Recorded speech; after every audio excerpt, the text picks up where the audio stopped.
कराची में बस टाउन की 8वीं जमात की 15 साल तालिबा का मुबैना अखबार। तफ्तीशी पुलिस के मुताबिक रहीमिया खान पुलिस ने बताया कि बच्ची ने मर्जी से निकाह किया। अस्मा ने निकाहनामे में उम्र 19 वर्ष लिखवाई। बच्ची की वालिदा कहती हैं कि अस्मा की उम्र 15 साल है।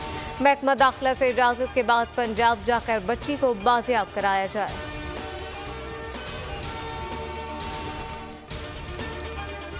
अगर शहर में 100 मंजिला 100 इमारतें खड़ी हो जाएं तो रोजगार का मसला खत्म हो जाएगा। इदारों को गवर्नर हाउस बुलाकर 100 मंजिला इमारतों की तामीर का मंसूबा बनाएंगे।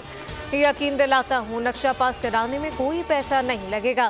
गवर्नर सिंध कामरान ट्रेसुरी का कराची में आबाद की तकरीब में खिताब। कहा कि लोगों को छत देना, लोगों के लिए आसानियाँ पैदा करना आबाद का बड़ा काम है।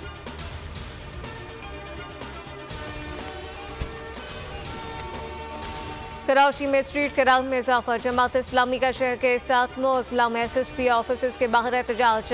मुकर्रीन ने कहा कि कराची का कोई भी शहरी महफूज नहीं। मोहल्ला कमेटी के बजाय मुकामी अफराद की पुलिस में भर्ती की जाए।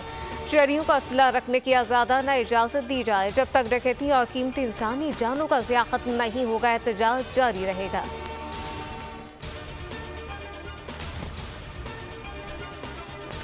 फिरोज आलम में पेट्रोल पंप मुलाजिम को पेट्रोल के पैसे मांगना महंगा पड़ गया। मोटरसाइकिल सवार बाज शख्स ने पैसे मांगने पर गोली मारकर जान ले ली।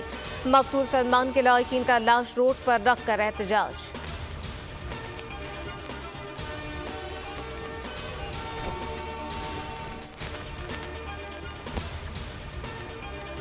और बिलावल भुट्टो और आसिफा भुट्टो से मुलाकात के लिए फ़लस्तीन के सफ़ीर की बिलावल हाउस कराची आमद। पाक फ़लस्तीन ताल्लुकात पर तबादला ख्याल।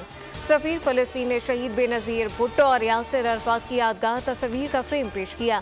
सफ़ीर अहमद जबात अमीन ने मस्जिद अक्सा की यादगार तस्वीर और यादगारी शील्ड पेश की। बिलावल भुट्टो ने कहा पाकिस्तान गज़ा के मामले पर अहलियान फ़लस्तीन के साथ खड़ा है। इसराइल का गज़ा में जुल्म व बर्बरियत से पूरी इंसानियत का सर शर्म से झुक गया।